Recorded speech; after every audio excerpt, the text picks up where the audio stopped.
ఎమ్మెగనూరు శ్రీ పద్మావతి అమ్మవారి కార్తీక బ్రహ్మోత్సవాలలో భాగంగా 5వ రోజు సోమవారం ఉదయం అమ్మవారు మోహిని అలంకారంలో పల్లకిలో ఊరేగుతూ భక్తులను అనుగ్రహించారు.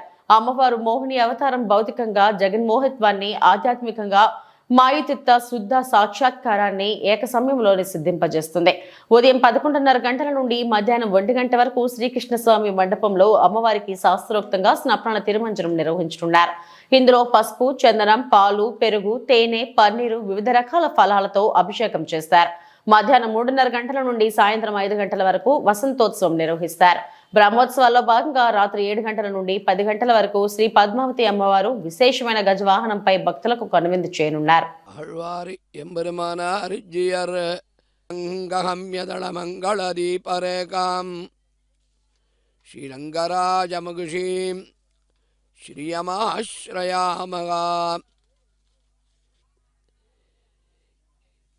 பிராட்டி என்பதற்கு பொருள் தெரிய வேண்டும்.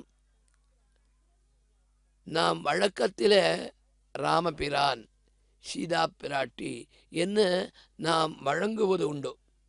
இந்த ஆண்பால் இருக்கிறத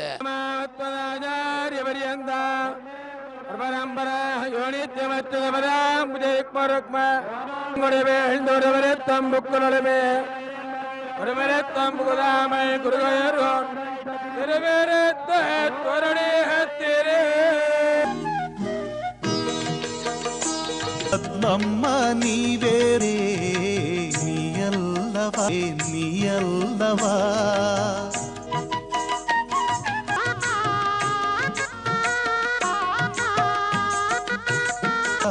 శ్రీహరి ఉయిరే నీయల్లవా నిధి శ్రీహరి ఉయిరే லக்ஷ்மி புருஷகாரே வல்லபா என்ன என் வல்லபையான லக்ஷ்மி உன்னை அடைய கோலம் மேலே வர்ணனையை தொடர்வார்கள்.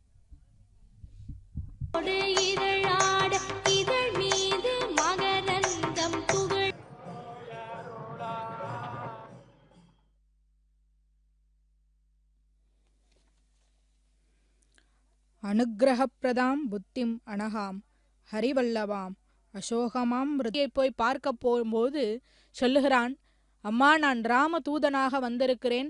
சுக்ரீவனுடைய அமைச்சன், என்னுடைய பெயர் அனுமன். ராமன் என்னை இல்லாமல் எப்படி உங்கள் இருவருக்குமான நட்பு பூண்டது, நட்பு மலர்ந்தது என்று கேட்கிறார். ஏனென்றால் ஒருத்தர் சரணாகதி என்று வர வேண்டும் என்று சொன்னால் முதலிலே பிராட்டியுடன்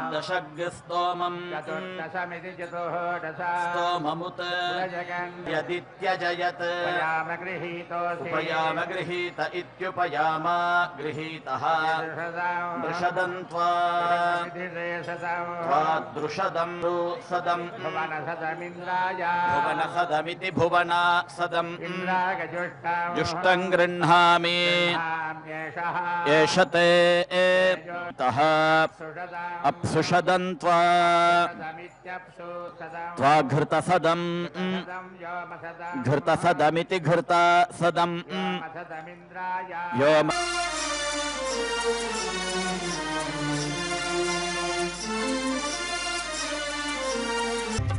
திருமகள் தாய் போல எழுந்து வந்தாள் மண்ணில் செல்வன். முக்கியமான 5ஆம் நாள் காலையிலே பிராட்டி பல்லக்கிலே நாச்சிந்ததனால்தான் அந்த எம்பெருமான் அந்த காகத்தை மன்னித்து விட்டான்.